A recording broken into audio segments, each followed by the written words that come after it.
Hello students, welcome to my channel learning with dignity. और आज हम लोग कर रहे हैं 8th क्लास की साइंस का 7th chapter conservation of plants and animals. We saw in class 7th that Paheli and Boojho had visited the forest along with professor Ahmad and Tibbu. हम पहले भी जान चुके हैं, पहले हमने अपने 7th क्लास के एक चैप्टर में पढ़ा था फॉरेस्ट के बारे में, जिसमें पहेली और बूझो जो दोनों बच्चे हैं वो अपने प्रोफेसर के साथ, प्रोफेसर अहमद और तिब्बू के साथ फॉरेस्ट घूमने गए थे। And they were eager to share their experiences with their classmate. और वो बहुत उत्सुक थे, बहुत उनके अंदर क्यूरोसिटी थी अपने जितने भी एक्सपीरियंस हैं वो अपने क्लासमेट्स के साथ शेयर करें। Other children in the class were also eager to share their experiences as some of them had visited Bharatpur sanctuary. उनमें से कुछ और बच्चे भी भरतपुर सेंचुरी घूमने गए थे, तो वो भी बहुत उत्सुक थे अपने जितने भी एक्सपीरियंस हैं बाकी बच्चों के साथ बांटने के लिए। Some other had heard about Kaziranga national park, Lokchao wildlife sanctuary, great Nicobar biosphere reserve and tiger reserve etcetera. और बहुत बच्चों ने इन सारे नेशनल पार्क और रिजर्वर के बारे में सुना था, तो वो भी जानना चाहते थे कि ये जो बच्चे गए हैं वो अपने एक्सपीरियंसेस उनको बताएं। पहेली wants to know what is the purpose of making national parks, wildlife sanctuaries and biosphere reserve। पहेली जानना चाहती है कि ये national park, wild life centuries और ये बायोस्फीयर रिजर्वर्स बनाए क्यों जाते हैं, इनका क्या पर्पस है।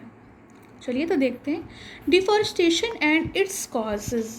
A great variety of plants and animal exist on earth. हम जानते हैं कि हमारी पृथ्वी पर एक बहुत विशाल वैरायटी, मतलब बहुत ज़्यादा वैरायटी में प्लांट्स और एनिमल्स हैं। यानी दोनों प्लांट्स और एनिमल की जो जितनी भी स्पीशीज़ हैं उसमें इतनी वेरिएशन है कि हम उनका अंदाज़ा लगाना हमें थोड़ा मुश्किल पड़ता है। They are essential for the well being and survival of mankind. और जो हमारे मानव जाति है उसकी सर्वाइवल के लिए ये बहुत आवश्यक है। Today, a major threat to survival of these organisms is deforestation।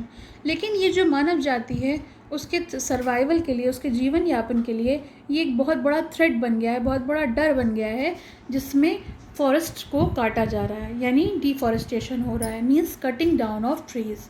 यानी ज़रूरतें तो हैं मानव जाति की बहुत सारी, और उसके लिए क्या होता है कि डिफॉरेस्टेशन किया जाता है। जैसे कि हम अभी आगे पढ़ेंगे किस तरह से बिल्डिंग कंस्ट्रक्शन होता है, या फिर किस तरह से कल्टीवेशन के लिए फील्ड की ज़रूरत होती है।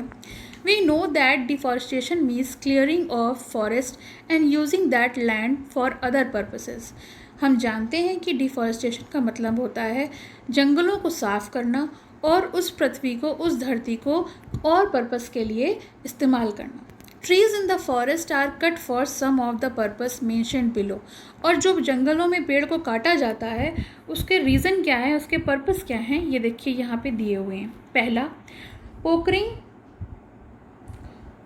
पोकरिंग लैंड फॉर कल्टीवेशन, यानी खेती के लिए ज़मीन का ज़रूरत जो होती है वो बढ़ाई जा रही है, क्योंकि जिस तरह से जनसंख्या बढ़ रही है, फूड की डिमांड बढ़ रही है, और भी आवश्यकताएं हैं मनुष्य की जिसके लिए भूमि की आवश्यकता है, और इसलिए हम इस भूमि को डिफॉरेस्टेशन के थ्रू हासिल कर रहे हैं। सेकंड है बिल्डिंग हाउसेस एंड फैक्ट्रीज़। और हमको घर बनाने हैं, फैक्ट्रीज़ बनानी है, क्योंकि ये सबसे बड़ा प्रॉब्लम अभी मैंने बताया, पॉपुलेशन। इन सारे रीजंस का एक ही वजह है, population. Making furniture and using wood as fuel. और हमें लकड़ी क्यों चाहिए? लकड़ी हमें चाहिए कि हमें फर्नीचर बनाना है और उसका फ्यूल की तरह इस्तेमाल करना है, और इन सब चीज़ों के लिए एक ही माध्यम है, फॉरेस्ट। इसलिए डिफॉरेस्टेशन हमारे लिए एक बहुत बड़ा थ्रेट बना हुआ है। Some natural causes of deforestation are forest fire and severe drought। कुछ नेचुरल रीजंस भी होते हैं, ऐसा नहीं है कि सारे कारण जो हैं वो मानव जाति के थ्रू ही होते हैं। कुछ हमारे प्राकृतिक कारण भी होते हैं, जैसे कि जंगलों में आग लग जाती है तो उससे बहुत ज़्यादा मात्रा में जो वन है वो नष्ट हो जाते हैं जल के। एंड सीवियर ड्रॉट, या फिर बहुत भारी मात्रा में सूखा पड़ जाता है। ये भी एक दो कारण हैं जिसके कारण डिफॉरेस्टेशन हो जाता है। Now consequence of deforestation. Paheli and Boojho recalled the consequence of deforestation.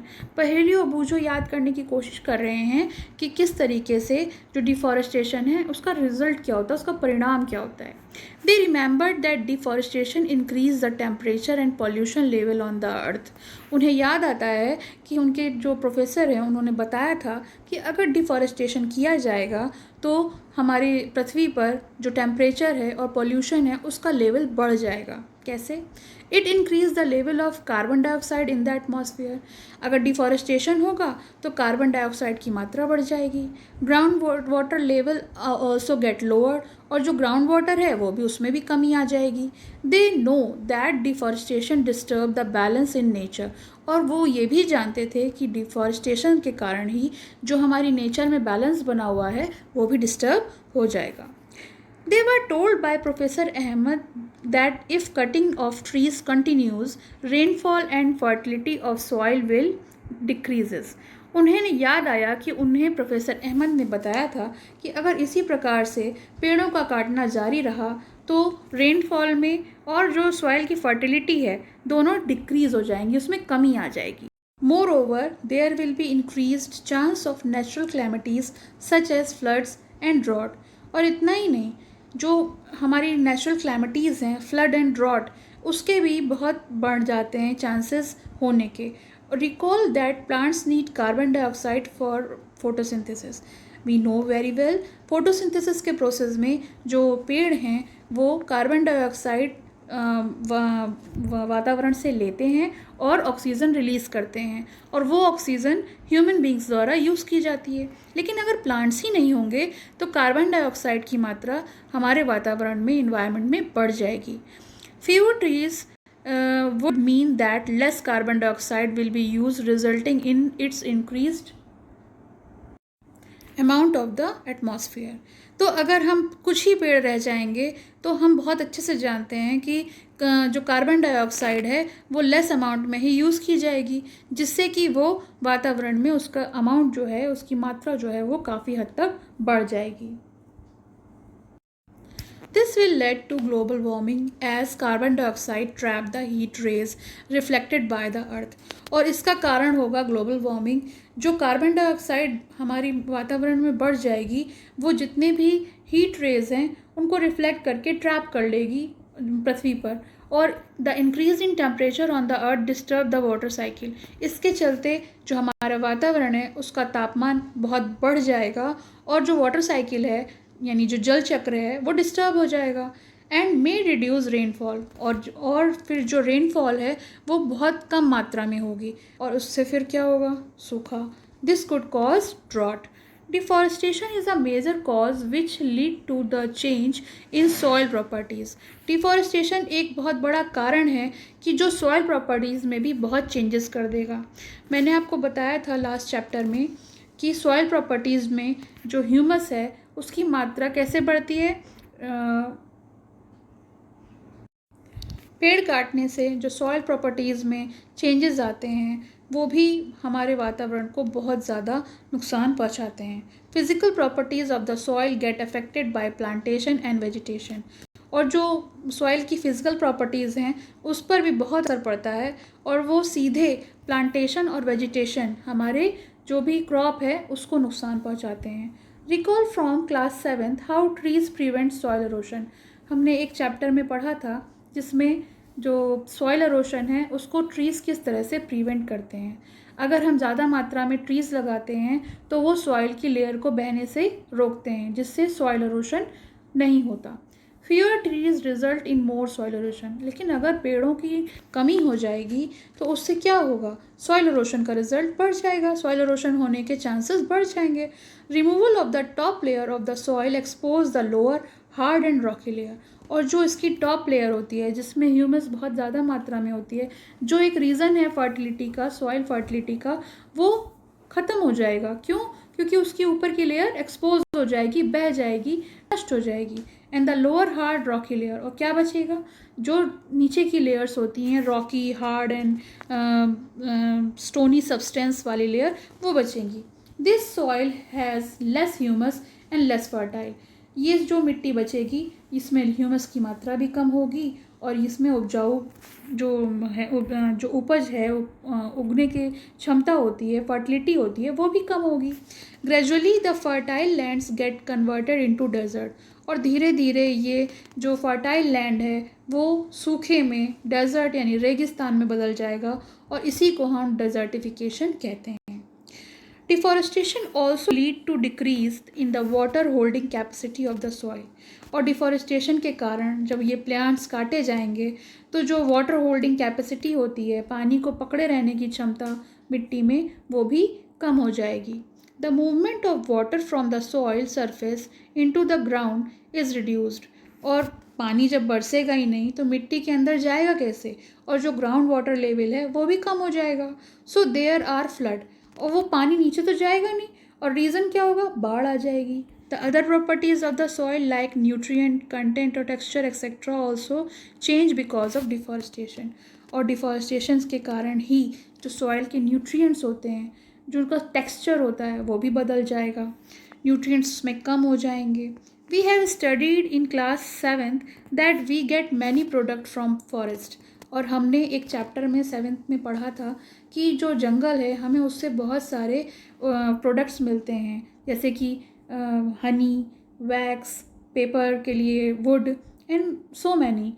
List these product, will we face shortage of these product. एक लिस्ट बनाइए, और क्या आपको महसूस होगा कि ये कितनी लंबी लिस्ट है कि मेडिसिन वगैरह जो हैं, जो हमें लेटेक्स वगैरह मिलता है, उसकी शॉर्टेज हो जाएगी अगर हम इसी प्रकार से पेड़ों को काटेंगे। Conservation of forest and wild life, having become aware of affect of deforestation, Paheli and बूझो आर वरिड। पहेली और बूझो बहुत चिंतित थे, क्योंकि वो जानते थे कि डिफॉरेस्टेशन के होने के क्या कारण हैं और उससे क्या प्रभाव हो सकते हैं। They go to professor Ahmad and ask him how forest and wildlife can be saved. तो वो प्रोफेसर अहमद के पास गए और उन्होंने उनसे पूछा कि किस तरीके से, किस प्रकार से वो जंगलों और जो भी वाइल्ड लाइफ है उसको हम बचा सकते हैं, किस तरह से हम उपचार करें जो हम इनको सेव कर सकें। Professor Ahmad organise a visit to a biosphere reserve for Paheli Boojho and their classmate. तो प्रोफेसर अहमद ने उनके लिए एक बायोस्फीयर रिजर्वर का टूर ऑर्गेनाइज किया, जिससे कि वो वहाँ पर जाएं और देख सकें कि वहाँ पर कैसे इनको सुरक्षित रखा जा सकता है। He select a place named Pachmarhi biosphere reserve.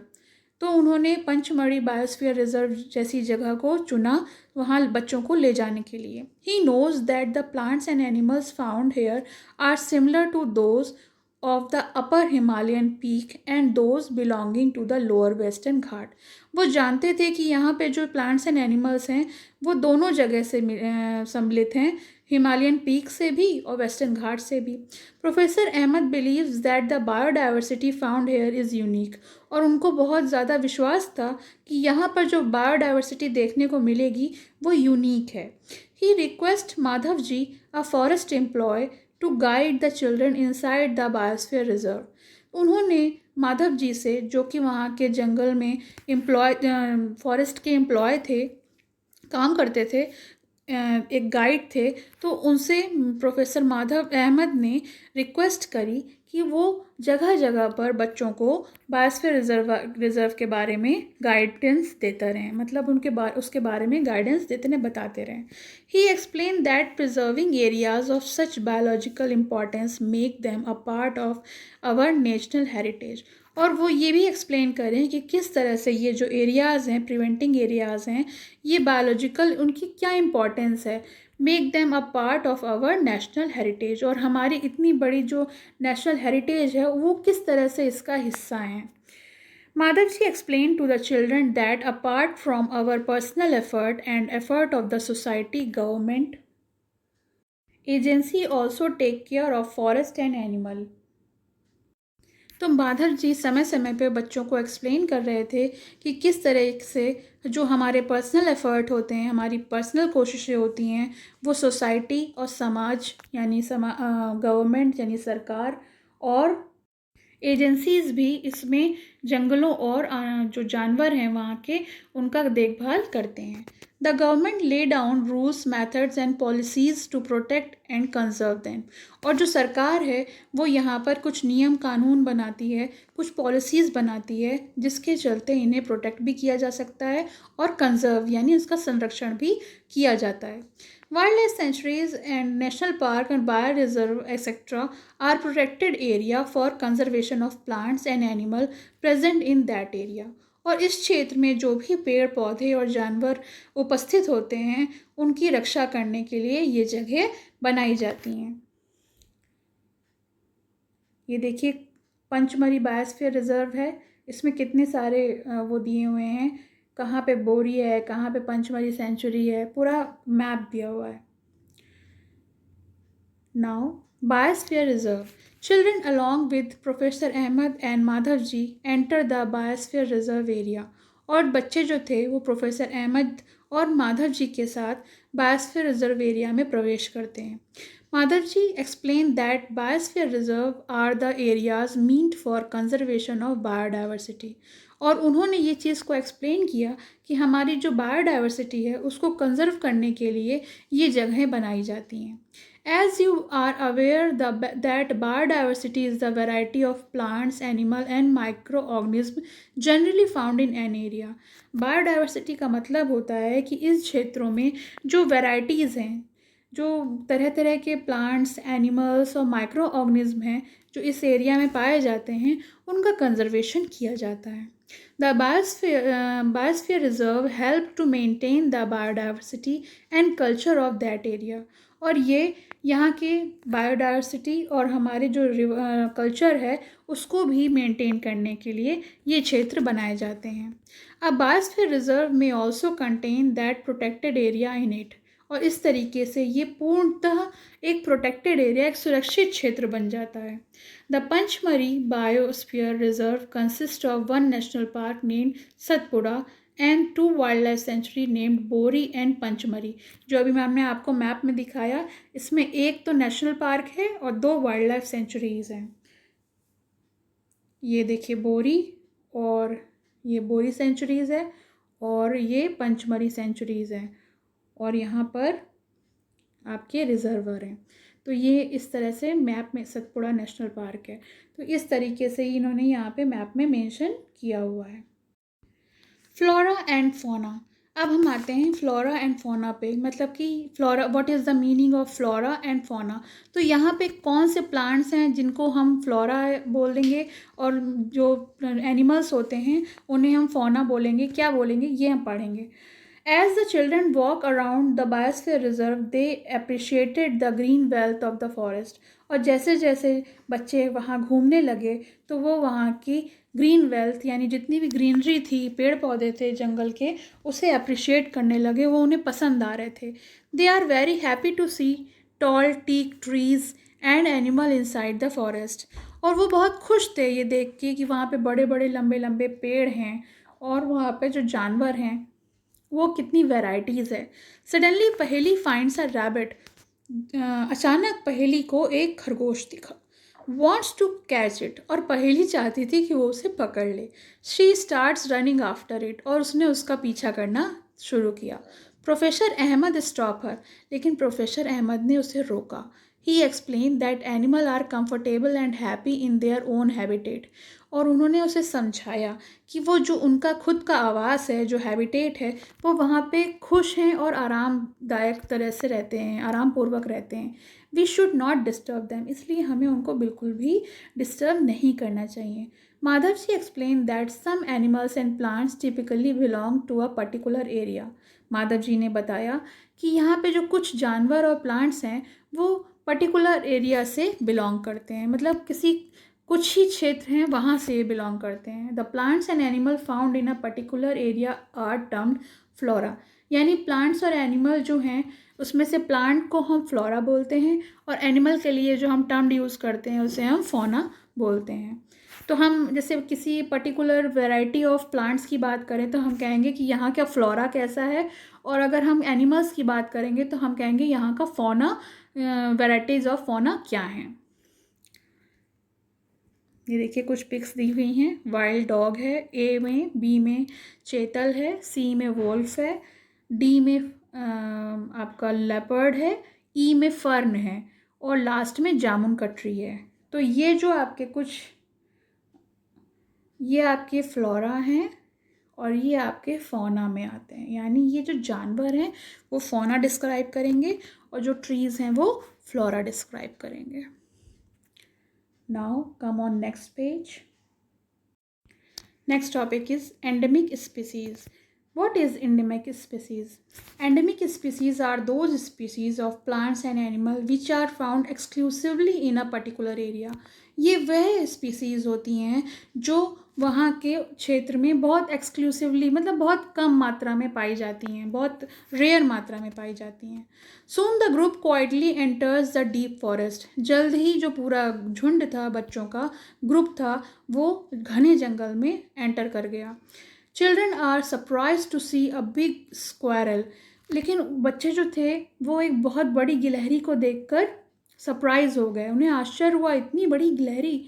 This squirrel has a big fluffy tail, और उस गिलहरी के पास बहुत बड़ी जो पूँछ थी। देखिए पिक में दिखाया है, मैं आपको दिखा रही हूँ, ये देखिए अ जाइंट स्क्वायरल। तो बच्चे इसे देख के बहुत ज़्यादा सरप्राइज हुए। They are not naturally found anywhere else, और उन्होंने कहा ये तो नेचुरली प्रकृति में बहुत ज़्यादा नहीं दिखाई पड़ती है, हमने तो कभी नहीं देखा, हम तो इसे पहली बार देख रहे हैं। A particular type of animal और प्लांट में be endemic to a zone, a state और अ कंट्री, यानी कोई भी पर्टिकुलर स्पीशीज़ जो होती है या तो प्लांट या एनिमल की, वो एंडेमिक होती है किसी भी जोन में या फिर किसी स्टेट में या फिर किसी कंट्री में। Madhavji shows sal and wild mango as two example of the endemic flora of the Pachmarhi biosphere reserve, और उन्होंने पंचमरी बायोस्फीयर रिजर्व के कुछ एंडेमिक फ्लोरा और फोना दिखाए, जिसमें से एक तो साल और वाइल्ड मैंगो था, यानी साल का पेड़ और जंगली आम, और दूसरा बिसन इंडियन जाइंट स्क्वायरल।